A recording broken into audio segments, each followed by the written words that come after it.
musmus pa, naglalakad araw-araw papunta sa eskwela. 1,000,000 daan sa gitna ng bukirin, tumatawid ng ilog kahit maputik ang landasin. Tuwing Sabado't Linggo kasama sina ama, nagpapastol ng kalabaw at baka sa bukid nila.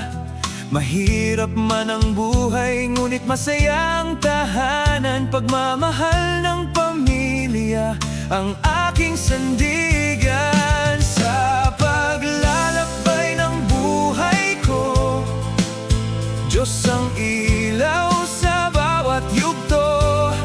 Sa hirap at ginhawa, siya'y kasama ko. Hindi nagbabaya kailanman sa buhay ko. Kaya't papuri at pasasalamat sa Diyos na tapat magpakailanman. Noong ako'y nasa sekundarya na, kasera sa bayan ang naging tahanan ko na. Delata at itlog ang madalas na pagkain, pero masaya dahil kasama ang mga kaibigan din. Wala pang kalsada papunta sa aming baryo, kaya tuwing weekend lang nakakauwi rito. Makapiling sina ina, ama at lolo, sapat na iyon upang lumakas ang puso ko. Sa Baguio ako nagtungo upang mangarap, inhenyerong kurso ay buong sipag na hinarap. Sa tulong ni na ama't ina ay natapos din, bunga ng tiyaga at pananalig sa Diyos natin. Sa Maynila'y nagtrabaho upang kumita, ngunit sa init ng makina'y naapektuhan ng mata. Kaya't lumipat sa panibagong kumpanya, at doon nagsimula ang bagong biyaya.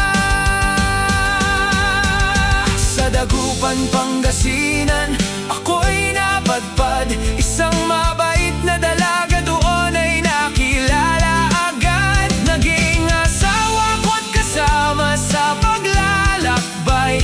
2 anak ang biyayang ibinigay. Isang lalaki at isang babae, regalong galing sa Diyos na dakila at mabuti. Sa bawat taon na lumilipas, mas lalo kong nakita ang kanyang paglingap. Sa paglalakbay ng buhay ko, Diyos ang gabay sa bawat hakbang ko. Maraming pagsubok ang dumaan sa landas, ngunit ang kanyang kamay ay hindi bumitaw kailanman. Kaya't hindi na ako nangangamba sa bukas at anumang problema, sapagkat ang Diyos ay tapat mula pa sa simula. Sa Kanya ang papuri at luwalhati magpakailanman. Mula pagkabata hanggang sa araw na ito, kabutihan mo, Panginoon, ang patotoo.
Isang lalaki at isang babae, regalong galing sa Diyos na dakila at mabuti.